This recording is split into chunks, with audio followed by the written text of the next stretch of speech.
વલસાડ જિલ્લામાં સાર્વત્રિક ભારે વરસાદના કારણે ઉદવાડા રેલવે સ્ટેશન નજીક ટ્રેક ધોવાઈ જતા એક તરફનો રેલ વ્યવહાર સંપૂર્ણપણે ઠપ થઈ ગયો, જેથી હાલ મુંબઈ અમદાવાદ વચ્ચે એક જ ટ્રેક પરથી ટ્રેનોને પસાર કરવામાં આવી રહી છે। આ ઉપરાંત ઘોલવડ રેલવે સ્ટેશન પાસે મુંબઈ જતી બાંદ્રા જામનગર હમસફર એક્સપ્રેસના એન્જિનનો પાવર ફેલ થતા મુંબઈ તરફનો વાહન વ્યવહાર અટવાયો અને ઓગસ્ટ ક્રાંતિ રાજધાની એક્સપ્રેસ ઉમરગામ સ્ટેશને રોકી દેવામાં આવી। વિસ્તારમાં હજુ પણ મુશળધાર વરસાદ ચાલુ હોવાથી રેલવેના ટાઈમ ટેબલ પર માઠી અસર પડી છે અને ટ્રેનોના કલાકો સુધી મોડી પડે તેવી શક્યતા છે। હાલ તંત્રની સૂચના બાદ ટ્રેનોને ધીમી ધારે આગળ વધારવામાં આવી રહી છે।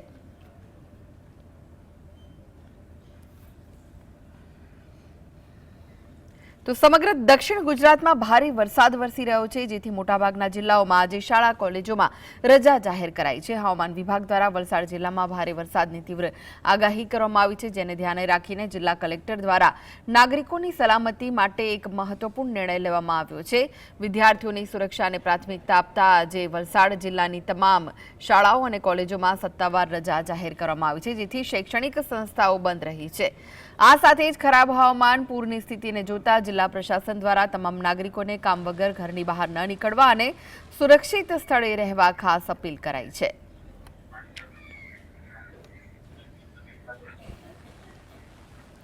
તો વલસાડ જિલ્લાના ઉમરગામ તાલુકામાં ગઈકાલ રાતથી સતત ધોધમાર વરસાદ વરસતા નદી નાળામાં નવા નીર આવ્યા છે। રસ્તાઓ પર પાણી ફરી વળતા અને વરસાદી વાતાવરણને ધ્યાનમાં રાખીને નાના બાળકોની શાળાઓમાં રજા જાહેર કરી દેવામાં આવી છે। હવામાન વિભાગની આગાહી વચ્ચે વલસાડ સહિત દમણ અને દાદરાનગર હવેલીમાં પણ ધોધમાર વરસાદ નોંધાયો। યોગ્ય વરસાદ થતાં ખેડૂતોએ ડાંગરની રોપણી શરૂ કરી છે, જ્યારે હાલ પણ મધ્યમ ગતિએ વરસાદ ચાલુ છે।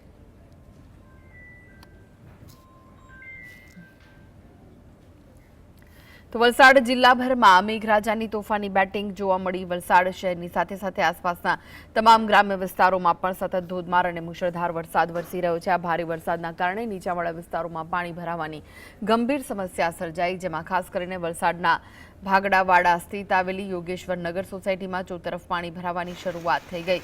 સોસાયટીના રસ્તાઓ જળબંબાકાર થઈ જતા સ્થાનિક રહીશોને પારાવાર મુશ્કેલી અને હાલાકીનો સામનો કરવો પડ્યો। સોસાયટીમાં પાણીનું સ્તર સતત વધી રહ્યું હોવાના કારણે ઘરોની બહાર નીકળવું પણ જોખમી બન્યું, જેના લીધે લોકો પોતાના ઘરોમાં જ પુરાઈ રહેવા માટે મજબૂર બન્યા અને દૈનિક જીવન અસ્તવ્યસ્ત થઈ ગયું છે।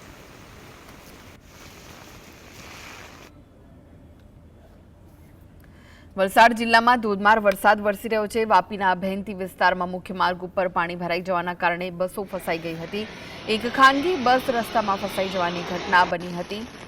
ધોધમાર વરસાદના પગલે રસ્તા પર ભરાયેલા પાણીમાંથી બસ પસાર થઈ રહી હતી, ત્યારે અકસ્માત સર્જાયો। ઘટનાની જાણ થતાં જ સ્થાનિક ગ્રામજનો, લોકલ પોલીસની ટીમ તાત્કાલિક સ્થળ પર દોડી આવી। સ્થાનિક લોકો અને પોલીસે સાથે મળીને તાત્કાલિક રેસ્ક્યુ કામગીરી હાથ ધરી અને બસમાં સવાર તમામ પેસેન્જરોને સલામત રીતે બહાર કાઢીને સુરક્ષિત સ્થળે પહોંચાડ્યા।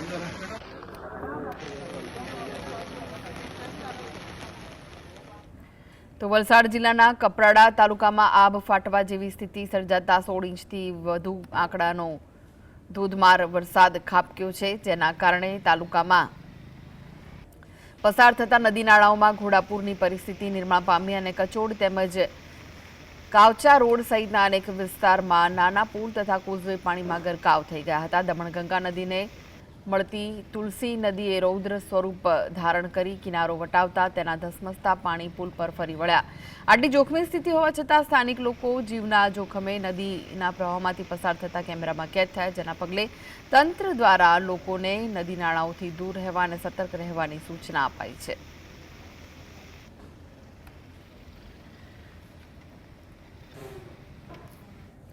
વલસાડના ઉપરવાસ અને કપરાડામાં 16 ઇંચથી વધુ વરસાદ ખાબકતા મધુબન ડેમમાં 1.21 લાખ ક્યુસેક પાણીની પ્રચંડ આવક થઈ। ડેમની જળ સપાટી 74.35 મીટરે પહોંચતા દરવાજા 3 મીટર ખોલીને દમણગંગા નદીમાં તબક્કાવાર 99,000 ક્યુસેક પાણી છોડાયું। પાણી છોડાતા દમણગંગા ફ્લડ કંટ્રોલ રૂમ દ્વારા વાપી, ઉમરગામ, દમણ અને દાદરાનગર હવેલીના નદી કિનારાના ગામોને સચેત કરી લોકોને કિનારાથી દૂર રહેવા કડક સૂચના અપાઈ છે।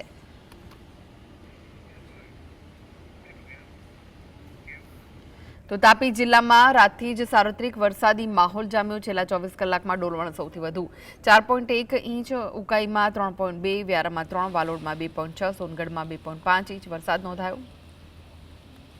ભારે વરસાદના પગલે વહીવટીતંત્રની સૂચનાથી શાળા સંચાલકોએ કેટલીક ખાનગી શાળાઓમાં રજા જાહેર કરી. બીજી તરફ ઉકાઈ ડેમનું લેવલ 313.12 ફૂટે પહોંચ્યું અને 11,002 ક્યુસેક પાણીની આવક થઈ રહી છે. જોકે ડેમમાંથી હજુ પાણી છોડવામાં આવ્યું નથી.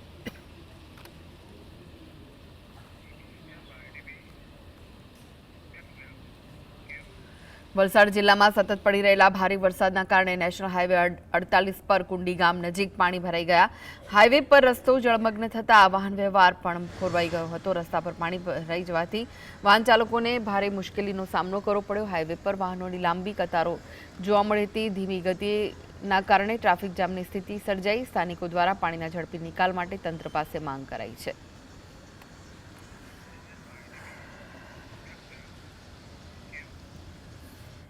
તો ડાંગ જિલ્લામાં હવામાન વિભાગે રેડ એલર્ટ જારી કર્યું છે. છેલ્લા 24 કલાકમાં વઘઈમાં 7.60 ઇંચ, આવામાં 5.5 ઇંચ, સાપુતારામાં 4.80, સુબીરમાં 4.25 ઇંચ વરસાદ નોંધાયો. ભારે વરસાદના પગલે અંબિકા, ખાપરી, પૂર્ણા, ગીરા નદીઓ બે કાંઠે વહેતા પૂરની સ્થિતિ સર્જાઈ. વઘઈ તાલુકાના 18 માર્ગો તેમજ સુસરદા, ચીખલદા અને આંબાપાડાના લો લેવલ કોઝવે પાણીમાં ગરકાવ થયા. જોખમી રીતે રસ્તા ઓળંગવાના બદલે લોકોને વૈકલ્પિક માર્ગ વાપરવા વહીવટીતંત્રે અપીલ કરી છે.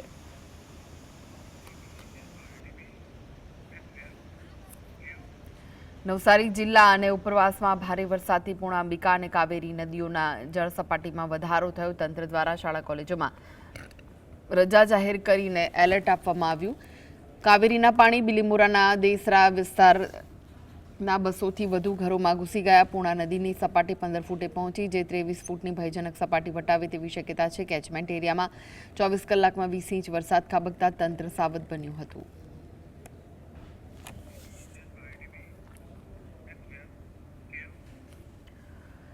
તો તાપીના વ્યારા સ્થિત કણઝા ફાટક પાસે રેલવે ગરનાળામાં 1 ફૂટથી વધુ પાણી ભરાઈ જતા વાહન ચાલકોની મુશ્કેલી વધી ગઈ હતી.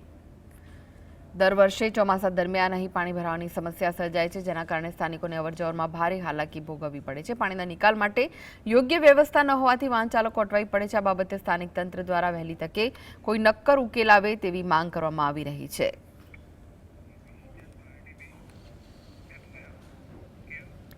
તો તાપી જિલ્લામાં સતત વરસી રહેલા વરસાદના કારણે ગ્રામીણ વિસ્તારોના 18 જેટલા માર્ગો બંધ થઈ ગયા. રસ્તાઓ પર પાણી ફરી વળતા તેમજ ઓવરટોપિંગ થવાના કારણે તંત્ર દ્વારા સાવચેતીના ભાગરૂપે વાહન વ્યવહાર અટકાવવામાં આવ્યો. તાલુકાવાર જોઈએ તો ડોલવણમાં સૌથી વધુ 12, વાલોડમાં 5 અને વ્યારામાં 1 માર્ગ બંધ થયો છે. પંચોલથી પાલસિયાને જોડતો માર્ગ પણ જળમગ્ન થતા વાહન ચાલકો અને સ્થાનિક ગ્રામજનોની મુશ્કેલીમાં વધારો થયો છે.